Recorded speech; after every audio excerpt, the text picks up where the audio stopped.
So, a COLLEX project, COLLEX standing for Collection d'Excellence, is a rare opportunity for researchers and heritage institutions in France. The strength of such projects lies in the fact that both sectors can work together to shed light on specific collections. The Dream COLLEX project, in which we're involved, has an added value in this respect. By reaching across the channel, it has enabled closer links to be forged between collections held in both Brittany and Wales, as well as between research carried out there. While our colleagues will later present the results of their own academic research, Jean-Baptiste Pressac, database manager, and I, archivist at the CRBC in Brest, would like to share with you some of the work process that led to the online sharing of archival collections preserved in Brittany and related to Wales. In the first part, I'll discuss how archival items with an international scope have been documented in our project. And in the second part, Jean-Baptiste will talk about the technical aspect of using the data that we documented with such items and linking them to pre-existing datasets online to allow for useful and new knowledges to appear for the research project. So that's everyone to their archives, ready, steady, and scan. One of the main goals of a COLLEX project is to digitize archival items. In our case, related to Brittany and Wales. But digitizing a document is only one step in the process of publishing it online and sharing the information related with it. One of the most important steps before that, I would argue, as an archivist, is documenting the information and the archives themselves, which is both a time-consuming and research-intensive task. I'll take as an example the work that has been done on François Taldir-Jaffenoux's archives preserved in the Archives départementales du Finistère in Quimper. These files, there were 3 of them, were titled either Lettres de Grande-Bretagne and Lettres des Îles Britanniques. Before the project, they were very briefly described at the Archives départementales at a file level. We only had a title and dates, to put it lightly. The file level description is often preferred by archives holdings because it allows for a brief contextualization of documents and also timely access to the documents themselves to the public. The issue is, in our case, with the goal of digitizing documents, we required an item-level description of documents, which implies more information about each item preserved in files, such as titles, a name of authors, dates, etc. In order to find this information, 2 members of the project, so Heather Williams and Kerry Lloyd Morgan, worked with me to find that information and go through more than 200 letters in the font. One of the most important aspects of that work was the fact that each member of the project involved had their own personal knowledge to bring to the description of the items. In France, and in the Archives départementales in that case, no one could read Welsh, no one knew about the historical context and global context of Wales at the time period of Jaffenoux's files. So in that case, the knowledge brought in by Heather Williams and Kerry Lloyd Morgan was really important for us in order to identify properly the authors and understand the context of each of the letters that were in those files. Where personal knowledge wasn't available, we could rely on various databases and heritage-oriented websites, such as, I've put a few here, if you can see. The Welsh newspaper online was really, really useful for us to find lesser-known individuals which were recorded in local newspaper in Wales at the time, but are not right now well-known in research. So those databases for Welsh people were quite interesting for us. There were a few letters in the fonts from Irish individuals as well, and in that case, the national catalogue of the National Library of Ireland was quite useful in the fact that it had both data about specific persons and, as you can see, digital files of some of their own letters, which allowed us to ensure that we identified correctly the people involved in the fund in Quimper. That was quite useful, but it remained also quite unique in the sense that for other individuals we tried to identify, for example, regarding Scottish or English individuals mostly, some of the documentation available, which should be in the public domain, was unfortunately behind a paywall. So for us, it prevented us from identifying properly certain individuals, which might be useful later on in the research we are leading regarding Scottish links or even English links related to Wales and Brittany connections. So all of that work required quite a lot of time. And in the case of Geoffrey New's fund, we found 256 letters written in 6 different languages. So again, personal knowledge was quite useful in that quest, and written by more than 100 different authors. So time was of the essence for us. Unfortunately, you cannot rush research, and that only concerns the first part of the digitization process that I was talking through when I began my presentation.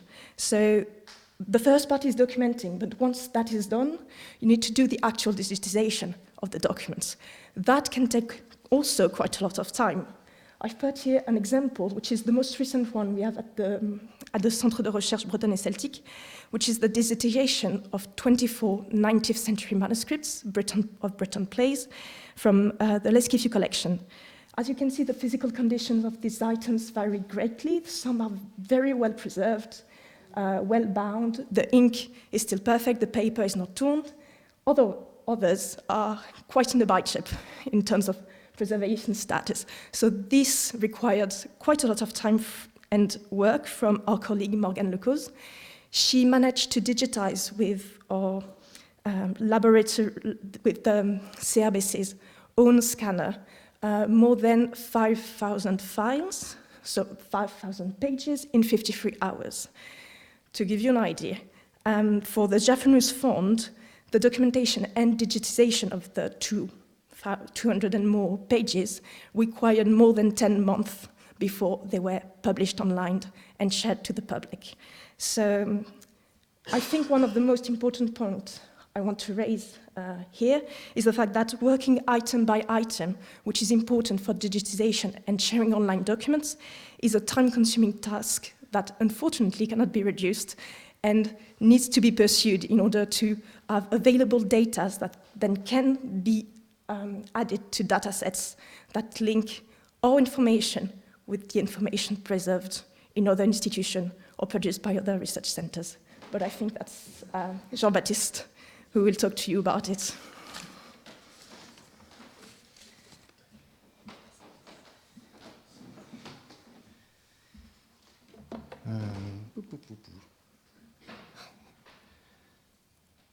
Yes. So the CRBC holds the archives of Yves Berthoud, which is a Breton and writer and bard. In 1899, Yves Berthoud took part in the journey of 29 Bretons to Wales to meet the Welsh Gorsedd, and he participated in the creation of the Gorsedd in Brittany and was a member of the Union Régionaliste Bretonne, Breton Nationalist Union, an organization dedicated to the preservation of the Breton cultural identity. And his archives, especially letters, reflects his activities on those of his relatives. So 150 documents relating to Wales were documented, digitized, and published as part of a master course in 2021 and 2023.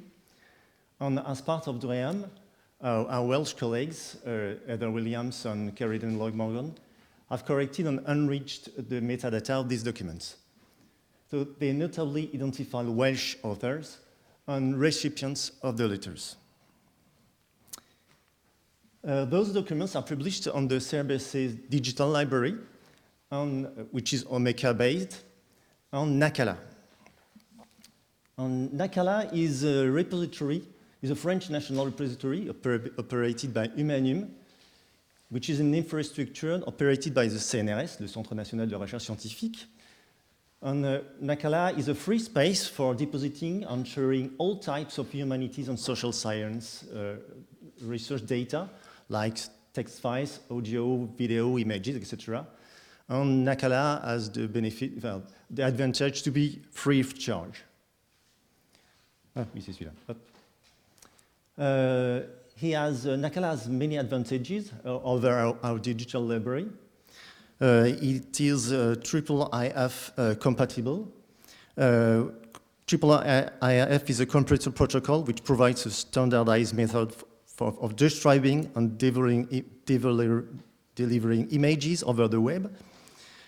IIIF is used at the National Library of Wales and the Bibliothèque Nationale de France, among others. Nacala has also persistent identifiers, DOIs. DOIs are like some kind of unbreakable links to web-based resources. And at last, an interface to query metadata, which is a SPARQL endpoint, which is a work in progress. Look, it's an interface to query metadata. Querying is not searching. Searching is using keywords to retrieve documents, and querying is using a language, computer language, to retrieve information from the metadata, and not only the documents themselves. So why query metadata? First, for us, the advantage of querying metadata is to improve the quality of our metadata. For instance, to verify that all dates are compatible with the format we choose. Also, we can gain knowledge from this metadata. For instance, to know how many letters were exchanged between two correspondents and what are the deadlines of this correspondence. Metadata is usually considered in the context of a single document, but document metadata could also be considered as knowledge in addition to the document itself, or the document content itself. And moreover, metadata should also be considered in the context of the entire set of the document. So in this use of the metadata, what would be the limits of metadata editing? For instance, if BEAR2 collections contain documents that are other than correspondence with Welsh Celtic movement. So should you tag all those documents related to the exchanges between the Celtic associations across the channel? Or should we add metadata about the nationality of the letter writers? One solution is to add sufficient information from which the nationality of the letter writers could be inferred. So, in addition to plain text metadata, we plan to add Wikidata instances of the authors and recipients of the letters. For instance, we use for the recipients of the letter, which is given in reference, the name in plain text, Arfustek, Jan, etc., and then the Wikidata instance of Jan Arfustek. Wikidata is a knowledge base of the Wikimedia Foundation. It contains no facts, not written text, but facts, which are called statements. For instance, those are three instances about the place of birth of John Kelt Edwards. So you have to, the data is represented in triplets. And those informations could be also represented as a graph. So yeah, as we can see. On Wikidata knowledge graph could be queried through a query service. And the good point is that the Wikidata query service is the same as the Nacala query service where our documents are published. This technology, which is the semantic web technology, allows federated queries, which is a kind of chain of queries through knowledge graphs.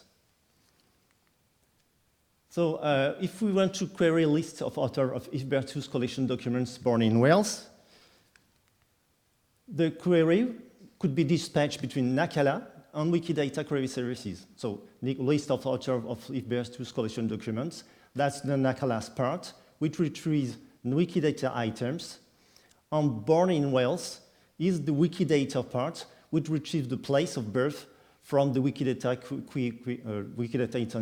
identifiers provided by Nacala. So Wikidata has more information about John Kelt Edwards than its birthplace. And using Wikidata identifiers as metadata, we are helping our users to cross the bridge from our documents to this knowledge base. On users, the advantage also to Wikidata is that users cannot freely edit our metadata on Nacala, but they can edit Wikidata to add the information they consider useful. For instance, what organization did the letter writers' buildings to? Or were they at the time of the exchange of the letters? Who are their spouses? So Wikidata is a hub to other knowledge bases. For instance, the Wikidata item of John Kelt Edwards is linked, among others, to Directory of Artists and Personalities of the Musée d'Orsay, the Dictionary of Wales Biography, and SNARK, which is a project of the National Library of Wales, which is a kind of Wikidata of the National Library. Okay. So, yeah. I'll type this. There are some limitations to Nacala.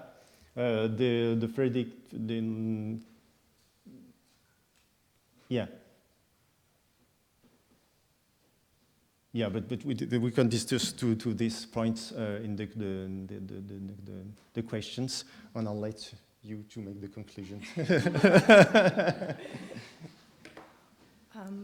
I think that to conclude, what we can say is that Dream Collects project remains only a first step. It has opened many opportunities in terms of documenting items linking Brittany and Wales, providing unlimited online access to these same items, and integrating the extracted data into shared online datasets, thus creating the possibility of deriving new information from them.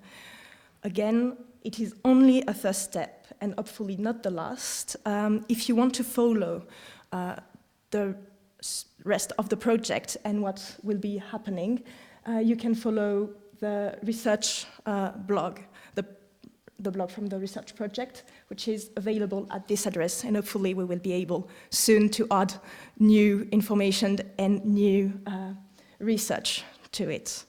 Thank you.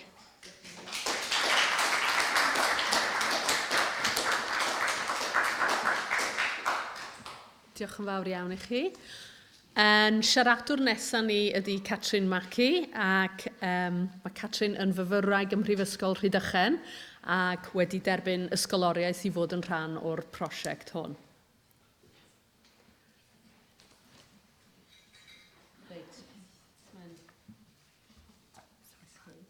Iawn. Cau hwnna.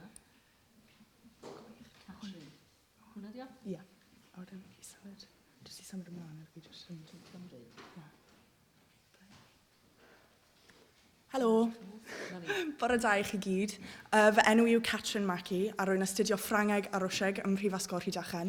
A o'n I ar fy mlwyddyn dramor I blwyddyn diwetha yn Ffrainc, a fe ges i'r cyfle I dreulio mis ymrest yn y CRBC gyda'r archifau I edrych yn bennaf mewn I effaith system addysg dwyieithog a system addysg cyfrwng Cymraeg Cymru ar sefydliad system addysg cyfrwng Llydaweg, a fi wedi coladu'r wybodaeth yna yn fy mhapur i, sef Addysg dros y môr, Cymru wrth y lliw yn Llydaw o 1915 hyd at 1960 o archifau personol Monsieur Armand Caravel. Felly, wrth ystyried y cysylltiadau rhwng Cymru a Llydaw dros y canrifoedd, mae dwy agwedd o'r frodoriaeth Geltaidd yma yn codi dro ar ôl tro. Yn uno Cymru a Llydaw oedd y frwydr i ddiogelu iaith a diwylliant. Yn ystod yr 20fed ganrif, gyda'r Llydaweg yn colli siaradwyr ar gyfradd aruthrol a'r diwylliant yn pylu yn sgil hynny, bu mudiadau dros warchod yr iaith yn chwilio am ffyrdd i achub sylfaeni ei diwylliant. Iddyn nhw, roedd yr atebion i'w gweld dros y dŵr, yng Nghymru ac yn y Gymraeg. Roedd ymgyrchu dros achub yr iaith yn frwydr gyffredin ar ddwy ochr y sianel tua'r 20fed ganrif. Ym 1911, roedd y ddeiti miliwn o siaradwyr yr un gan y ddwy iaith. Ffigwr sydd wedi tua haneri yng Nghymru a mwy na chwarteri yn Llydaw erbyn heddiw. A diddorol yw nodi bod cyrraedd y ffigwr hwnnw o filiwn o siaradwyr unwaith eto yn darged Llywodraeth Cymru erbyn canol y ganrif hon. Yn gwbl allweddol i ddiogelu'r ddwy iaith, a'i hatal rhag diflannu'n llwyr oedd addysg.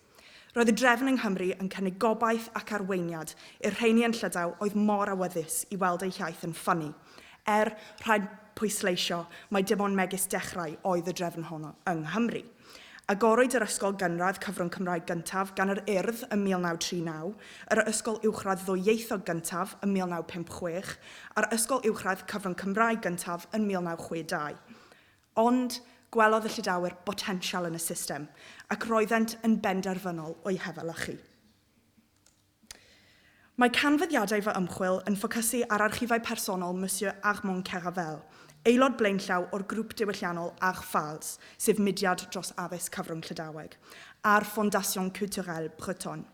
Rwy'n canolbwyntio'n bennaf ar ymweliad Archfals a Chymru yn ystod haf 1960. Bwriad y daith oedd dysgu mwy am system addysg ddwyieithog Cymru gydag elfen ddiwylliannol gref. Ond, cyn dadansoddi pwysigrwydd yr ymweliad llwyddiannus hwn, rhaid trafod yr ymdrechion a'r methiannau blaenorol i wneud siwrne o'r fath. Bydd y papur hwn felly yn edrych yn gyntaf ar adroddiad y gwleidydd, newyddiadurwr ac arbenigwr ar faterion Llydewig, Pierre Mouquer, o 1915 ar addysg dwyieithog yng Nghymru, o dan y teitl Question régionaliste, l'enseignement bilingue au Pays de Galles.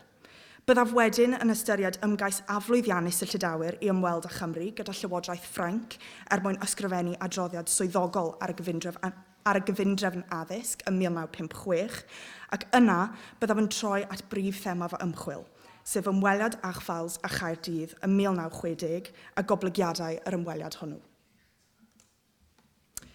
Y ddrai goch a ddyru gychwyn.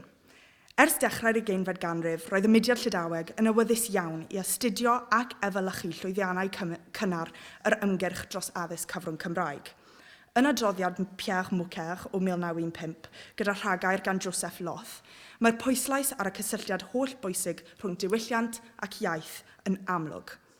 Le peuple gallois, un mon patriote, se rend parfaitement compte de l'importance de sa langue pour la sauvegarde de sa nationalité. Mae Mouquer yn awyddus i ddarllenwyr yr adroddiad ddeall bod angen achub yn naill mwyn diogelu dyfodol y llall. Mae dadansoddi'r ddogfen hon yn ddiddorol iawn wrth ystyried yr iaith a'r negeseuon sy'n llenwi papurau newydd Llydewig dros y degawdau canlynol, sydd i gyd yn defnyddio'r un fath o rethreg. Gallwn ystyried y dyluniad yma o bapur newydd gan Emgleo Brais a gafodd ei dorri allan a'i chadw gan nifer o aelodau'r mudiad mewn sawl archif personol ymrest. Mae'r adroddiad gan Pierre Mouquer yn dangos posibilrwydd system addysg cyfrwng Llydaweg mewn ffordd realistig wrth ddefnyddio Cymru fel esiampl i'w ddilyn ond nid ei gopïo gair am air. Nodwyd gwahaniaethau clir rhwng Cymru a Llydaw gan Mouquer, yn ogystal â pham yn union mae hi wedi bod yn bosib sefydlu system addysg cyfrwng Cymraeg yn y lle cyntaf. Adeiladwyd sylfaeni pwysig iawn gan y Cymru gan rifoedd ynghynt, gyda'r Beibl Cymraeg gan William Morgan, a oedd mor hanfodol i achub y Gymraeg ar lafar ac yn ysgrifenedig.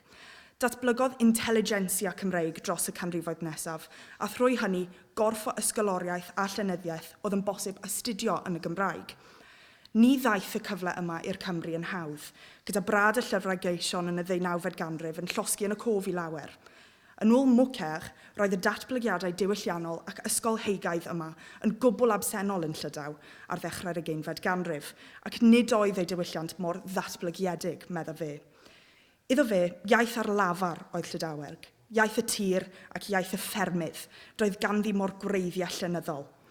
Yn wahanol I Gymru, doedd yr iaith heb ddatblygu law yn llaw ar diwylliant, ond yn amlwg, nid oedd hynny'n reswm I ildio'r frwydr dros addysg Llydaweg.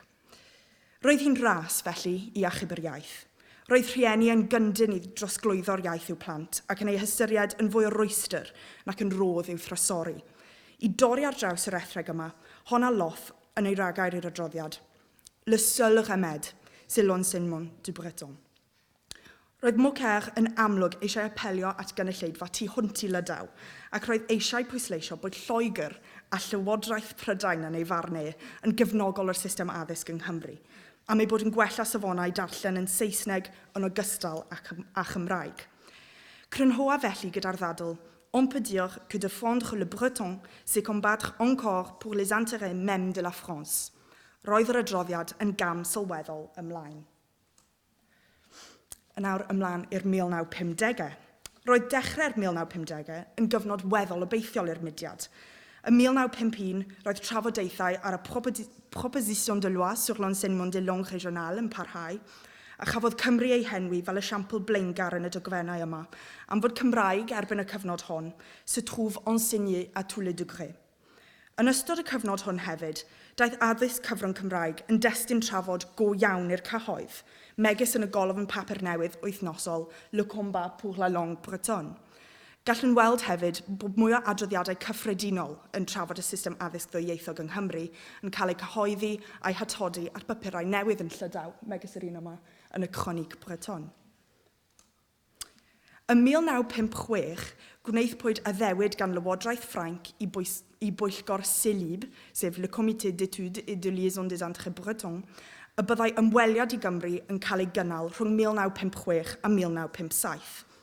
Ar y 6 o Awst 1956, mae gweinidog addysg Ffrainc René Bière yn ysgrifennu at Monsieur Tanguy Prige, ministre des anciens combattants, ac arlywydd CELIB ac yn dweud: Soucieux cependant de tenter de trouver une solution aux problèmes qui vous préoccupent et d'accroître le rayonnement de la culture bretonne, je prescris sans tarder une enquête sur les moyens d'améliorer l'enseignement de la langue bretonne en Bretagne par comparaison avec l'enseignement de la langue galloise dans le Pays de Galles.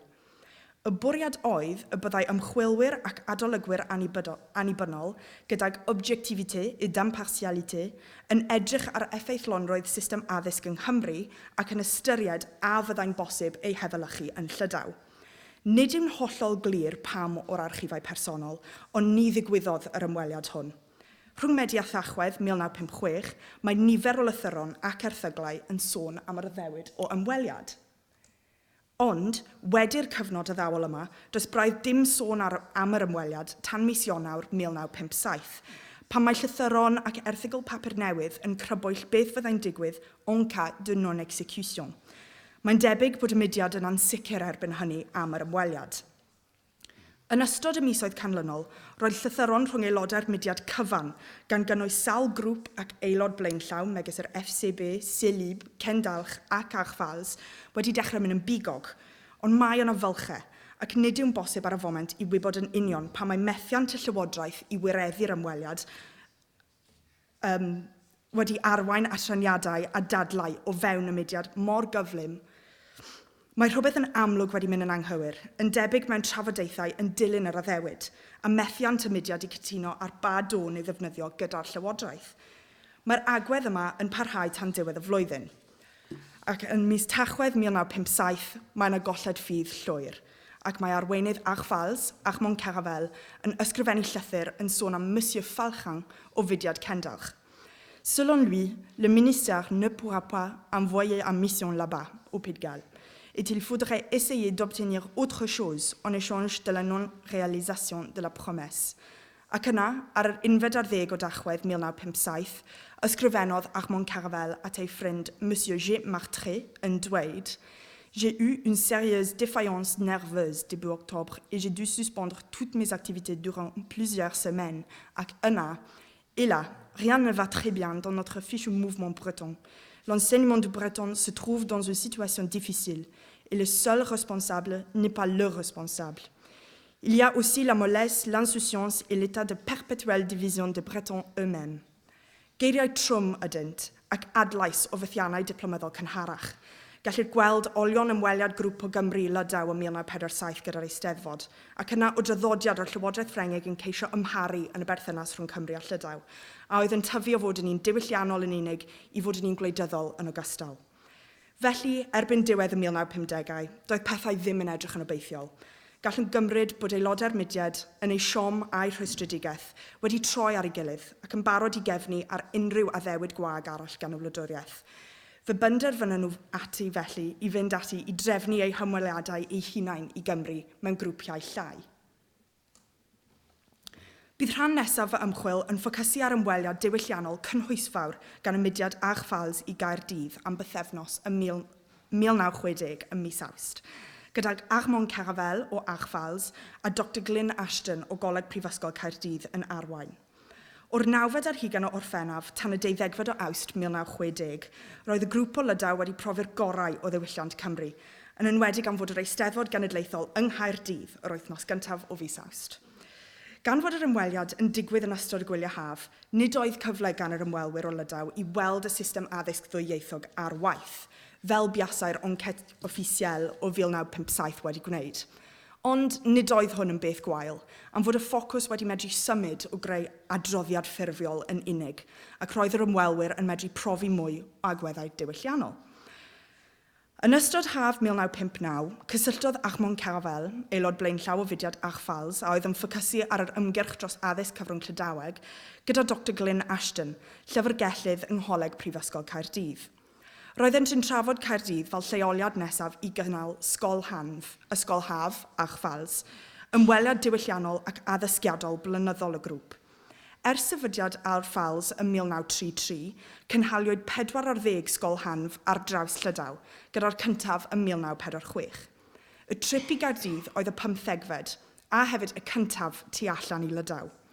Roedd Dr Glyn Ashton yn aelod o'r grŵp sgol hanf y flwyddyn gynt, aeth i Gourin ym Morbihan, ac mewn gwahoddiad i'r digwyddiad hwnnw, ysgrifennodd Carafel a Dr Ashton y canlynol.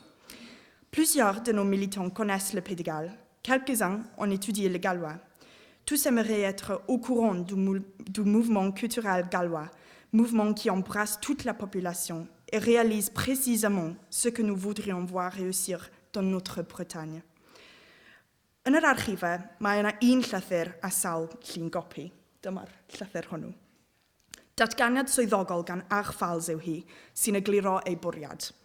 During our stay, we should like to collect the most information about the Welsh culture and teaching in your country. Ar un o'r copïau mae Carafel yn cadw, mae'r ychwanegiad, please publish this note. Thanks. Just yn y gornel fyna.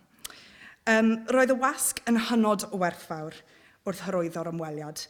Yn yr wythnosau cyn iddo ddigwydd, cyhoeddwyd y datganiad am ei bwysigrwydd mewn papurau newydd lleol a chenedlaethol yng Nghymru. Roedd hi'n bwysig bod pobl yn gweld ac yn darllen am y berthynas yn cryfhau.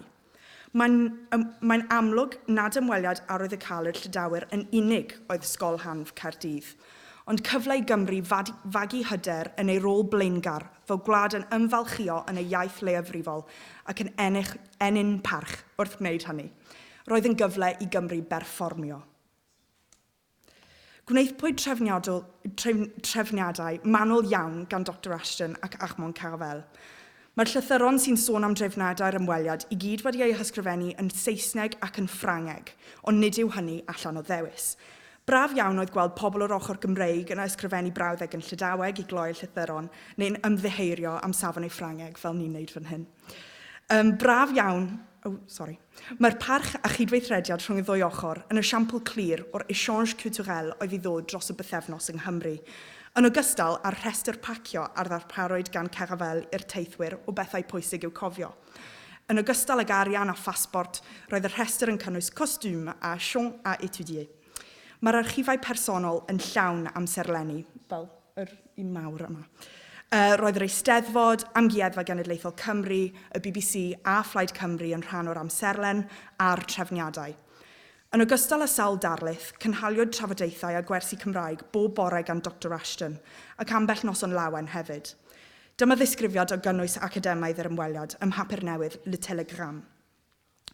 La plupart de ces conférences concernaient l'éducation au Pays de Galles et permirent aux stagiaires de bien saisir toutes les particularités d'une organisation scolaire et universitaire qui apportait très haut le niveau culturel de cette vaillante petite nation et qui assure si efficacement la protection de sa langue et de son génie propre.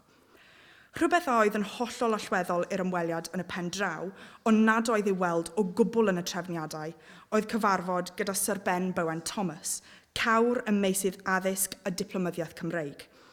Un jour mémorable fut la réception de l'ensemble du stage par Sir Ben Bowen Thomas, secrétaire permanent à Londres pour le Pays de Galles du Ministry of Education et président mondial du Conseil exécutif de l'UNESCO. Digwyddodd y cyfarfod yn neuadd y ddinas, a Sir Ben sicrhaodd y byddai hwn yn digwydd yn hytrach na'r ochr Lydewig.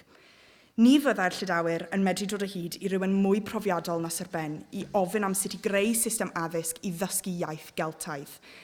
Mae'n debyg hefyd fod un ymwelydd o Lydaw yn medru siarad y bedair iaith, Humphrey Lloyd Humphreys.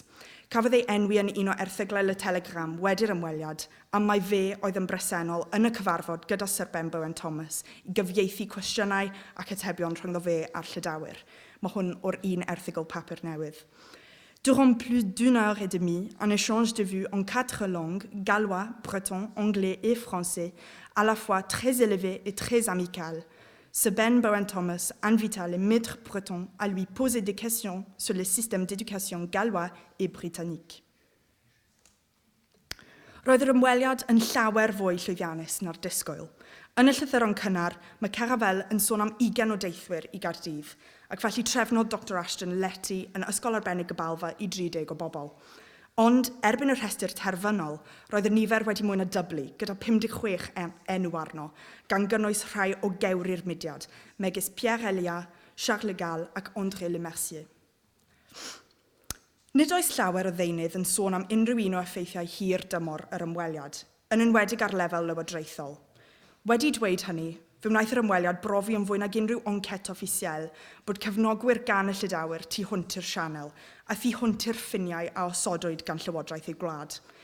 Un o ddarnau pwysicaf fy ymchwil yw erthygol y gyhoeddwyd yn Le Télégramme a La Région ar yr ail ar 20 o Awst 1960, bythefnos ar ôl dychweliad y Llydawyr. Mae ddarn hynod o arwydd y cael sy'n cynnwys gwybodaeth eang am yr ymweliad ac yn enwi'r cyfarfod gyda Sir Ben Bowen Thomas fel uchafbwynt y séjour. Mae'r darn yn cydnabod, ond nid yw'n gorchware, mawredd a phwysigrwydd yr ymweliad yma i'r ddwy ochr. Ces chiffres, hynny yw, y 56 enseignants, militants et étudiants bretons, tout éloquents qu'ils soient, ne donnent qu'une idée bien incomplète des activités si diverses et enrichissantes de cette quinzaine galloise, qui a sans doute constitué le déplacement culturel le plus important effectué par un groupe breton en pays celtique. Ac yna, am barhau'r berthynas rhwng y ddwy wlad, il fut décidé d'un commun accord que les contacts entre enseignants gallois et bretons seraient multipliés à l'avenir et que les échanges culturels entre les deux pays celtiques seraient intensifiés dans toute la mesure du possible et dans tous les domaines. Roedd pythefnos Archfals yng Nghaerdydd yn llywyrchus dros ben. Roedd yr échange culturel rhwng y ddwy wlad yn cynnig ysbrydoliaeth cydfuddiannol. Yn y pen draw, gallwn weld fod y trip i Gymru wedi cyrraedd lefel oncet, fel y siampl pwysig a oedd yn parhau roi hygrededd i'r frwydr dros addysg cyfrwng Llydaweg. Caiff yr ymweliad ei enwi mewn adroddiadau hwyrach gan Carafel, megis yn yr oncet de la Conférence des pouvoirs locaux et régionaux sur les langues régionales et minoritaires en Europe, fel enghraifft o lien institutionnel ac ymweliad holl bwysig sy'n dangos cyswllt cryf rhwng Cymru a Llydaw tu hwnt i berthynas diwylliannol yn unig, ond un gyda grym gwleidyddol a'r potensial i wneud gwahaniaeth go iawn. Dros y degawdau canlynol, dechreuodd yr ymgyrch Lydewig droi at y siamplau mwy Ffrengig ac Ewropeaidd na Cheltaidd mwyn parhau ei hymgyrch, ac unodd y mudiad gyda gymgyrchoedd dros achubiaethoedd lleiafrifol eraill yn Ewrop, fel Basg, Cors a Chatalaneg. Wrth gwrs, byddai hi'n anodd dadlau mae'r ymweliad yma i Gymru oedd y prif reswm dros sefydliad y system ysgol breifat Diwan neu ysgolion cyfrwng Llydaweg yn y 1970au ac 80au. Ond eto i gyd, nid oes modd chwaith tambrisio dylanwad y Cymru ar y 56 o Lydawed ddaeth i Gaerdydd. Gellir yn wir dweud mai tan y ddau goch o leodd y llwybr ymlaen i'r Llydawyr yn ei brwydr i ddiogelu eu hiaith a'r diwylliant. Diolch yn fawr.